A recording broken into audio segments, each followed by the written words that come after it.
ஹாய்ங்க. இன்றைக்கி காளான் கிரேவி செய்ய போகிறோம்.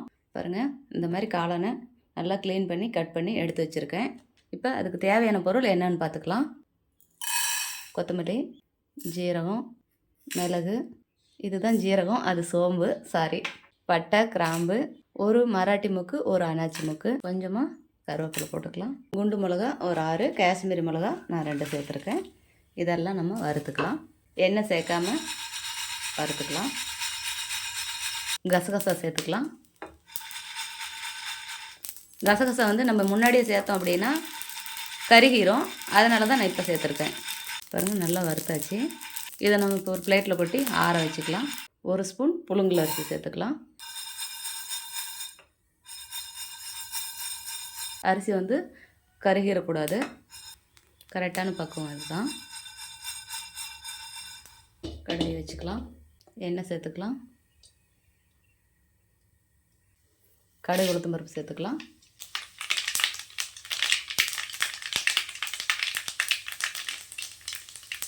கருவேப்பிலை சேர்த்துக்கலாம். நான் சின்ன வெங்காயம் இந்த மாதிரி தட்டி வச்சுருக்கேன்.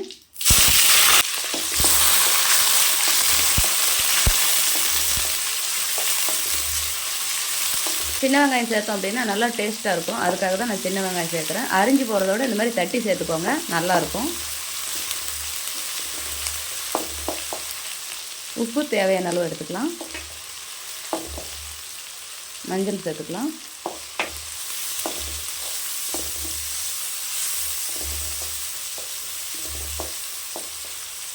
இஞ்சி பூண்டு பேஸ்ட்டு சேர்த்துக்கலாம்.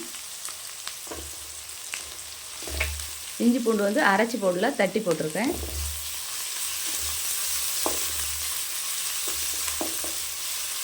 இப்போ ஒரே ஒரு தக்காளி மட்டும் சேர்த்துக்கலாம்.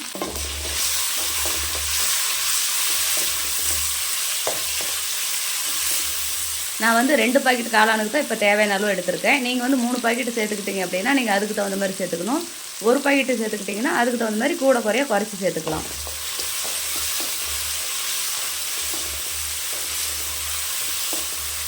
காளானை சேர்த்துக்கலாம்.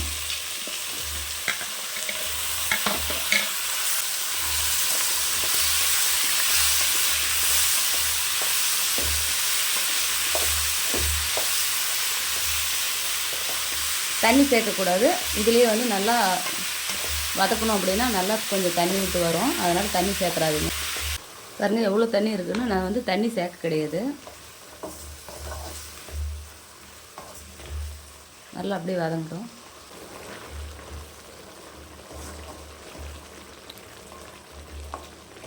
துளி கூட நம்ம தண்ணி சேர்க்கல. இப்போ நம்ம அடுப்பை கம்மியாக வச்சு நல்லா வேகட்டும். இப்போ நம்ம அரைச்சி வச்சுருக்க அந்த பொடியை சேர்த்துக்கலாம்.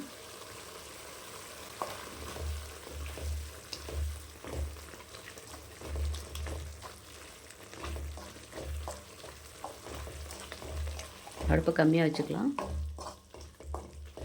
இந்த மாதிரி நம்ம வறுத்து அரைச்சி செஞ்சோம் அப்படின்னா சூப்பர் டேஸ்ட்டாக இருக்கும், மணமாக இருக்கும். துளி கூட தண்ணி சேர்க்க வேண்டாம். பாருங்கள், சூப்பராக காளான் கிரேவி ரெடி ஆயிடுச்சு. இதே மாதிரி நீங்களும் உங்கள் வீட்டில் செஞ்சு பாருங்கள். செஞ்சு பார்த்துட்டு எப்படி இருக்குன்னு எனக்கு ஒரு கமெண்ட் பண்ணுங்கள், லைக் பண்ணுங்கள், ஷேர் பண்ணுங்கள், ஒரு சப்ஸ்கிரைப் பண்ணிடுங்க.